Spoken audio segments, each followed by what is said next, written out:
안녕하세요. 오늘은 교과서 170페이지 3.1운동의 전개와 그 의의에 대해서 설명하겠습니다. 자, 3.1운동은 1919년에 일어났습니다. 1910년대에 일제는 무단 통치를 실시했죠. 즉, 한국 사람들을, 조선 사람들을 무력으로 통치를 했는데 이게 먹힐 줄 알았는데 1919년에 전 국토를 대상으로 대다수의 국민들이 3월 1일 날 들고 일어난 운동, 이게 3.1운동입니다. 헌법 전문에도 3.1운동에 대해서 그 정신을 계승한다라고 나와 있습니다. 자, 오늘은 3.1운동에 대해서 설명드릴게요. 자, 나라 안팎에서 항일 투쟁이 활발하게 전개될 때 국제정세 흐름에 변화가 나타났다. 즉, 러시아가 사회주의 국가가 되었다. 즉, 소비에트 사회주의 연방공화국, 소련이라고 하는 사회주의 국가로 바뀌었다. 그리고 미국의 대통령 윌슨이 민족 자결주의를 제창했다. 민족 자결주의는 너그 민족에 있는 너그 민족이 스스로 알아서 해결해라, 이겁니다. 그러다 보니까 이런 이야기를 듣고 나서 국내에서 우리 조선에, 우리 한국의 일은 우리 한국이 스스로 알아서 해결해야겠다, 이렇게 이제 분위기가 무르익어 가는 겁니다. 그래서 애국지사들은 이를 제국주의가 지배하던 약국강식의 세계사 흐름에서 약간의 변화가 왔다. 그래서 이제 전 세계에 우리의 독립의지를 보여주자, 알려주자, 이렇게 드러내자, 한국 독립에 대한 열강의 지지를 얻고자 했습니다. 그래서 어떤 활동들을 했나? 상해의 신한청년당은 파리 강화회의에 김규식을 대표로 파견했다. 그리고 도쿄 유학생들도 28 독립선언을 발표했다. 자, 도쿄 한 심장부의 한 복판에 유학생들이 2월 8일 날 독립선언을 발표했다. 그러면서 한국의 독립을 주장했습니다. 그러니까 우리나라에서도, 이제 국내에서도 전국적으로 거족적으로 독립운동을 일으키려는 움직임이 일어났다.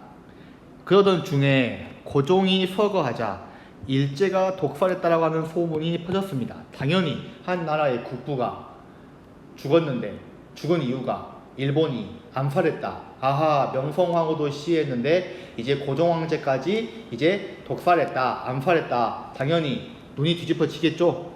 이에 천도교, 기독교, 불교 등 종교계 인사와 학생들이 고종의 국장일에 즈음해서 별표 대규모 비폭력 평화 시위입니다.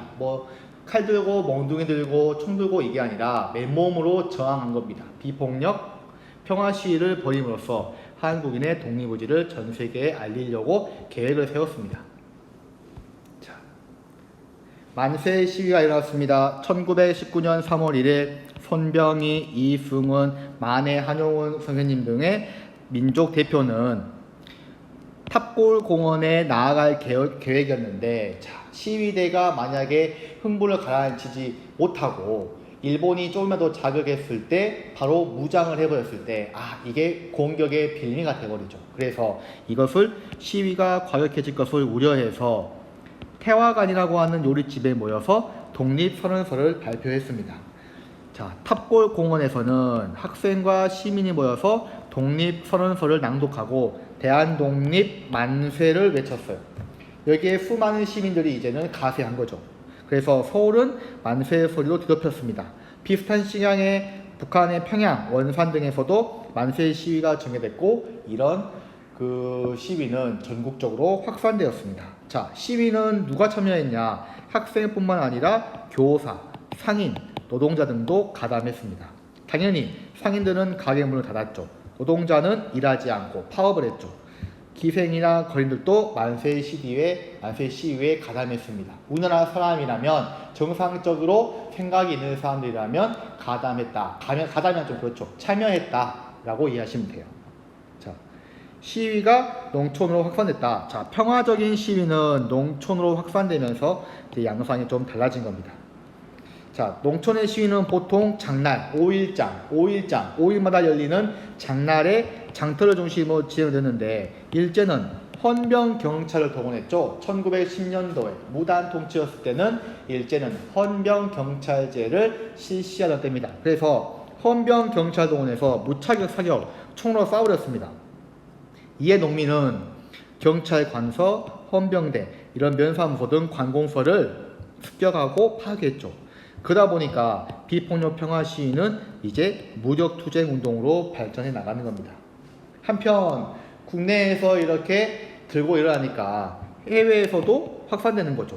동포가 가장 많이 거주하는 만주와 연해주에서는 매일매일 대규모 시위가 전개됐고, 미국에서는 미주 각지의 동포가 모여서 한인 자유대회를 열고 시가 행진, 거리에 나가서 으쌰으쌰 했습니다. 일본에서도 유학생이 모여 만세를 외쳤죠. 폐허가 된 제암리. 나쁜 놈들이죠. 제암리 학살은 일제가 저지른 수많은 만행 중에 대표적 사례입니다. 제암리의 주민을 교회 안에 모이라게 했어요.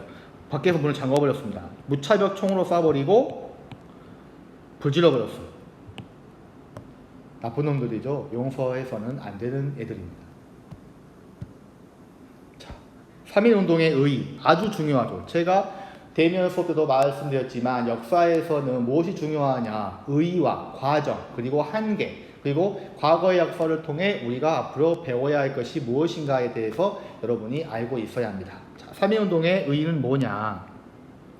3.1운동은 군대까지 동원한 일제의 무자비한 탄압으로 우리가 엄청난 희생과 피해를 겪었다. 당연히 독립으로 곧바로 이어지지 못했습니다. 그렇지만 3.1운동은 신분과 직업, 종교의 구별 없이 거의 모든 지역에서 전 계층이 참여한 우리 역사상 최대 규모의 민족운동입니다. 남녀노소 지역할 것 없이 전국적으로 일어난 우리 민족의 최대 운동이다. 그래서 단합된 독립의지를 전 세계에 알렸습니다. 3.1운동을 계기로 민주공화제에 대한민국 임시정부가 수립됐다. 그래서 19세기 후반부터 이어져온 근대 국민국가 수립운동이 첫 결실을 맺었다. 또한 민족운동의 주체가 된 학생, 농민, 노동자, 여성 등으로 확대됐다. 다양한 민족운동과 사회운동이 전개되었다. 그래서 이제 일제는 전국적으로 이제 비폭력 저항 시위가 일어나니까 아하, 이제 무력으로 힘으로 통치하기는 어렵다. 그래서 포괄적인 무단 통치를 문화 통치로 정했습니다. 세계사적 측면에서는 3.1운동은 제국주의 침략에 맞서 인류의 자유와 정의, 평등과 평화를 지향한 인도주의 운동이다. 이러한 점은 중국의 5.4운동 등에게도 영향을 주었다. 즉 무력으로 투쟁하지 않고 맨몸으로 비폭력으로 저항을 한 게 전 세계사적으로 영향을 주었고, 이런 영향이 중국의 5.4운동으로도 영향을 미쳤다. 이렇게 이해하시면 돼요. 자, 오늘 수업은 여기까지 하겠습니다.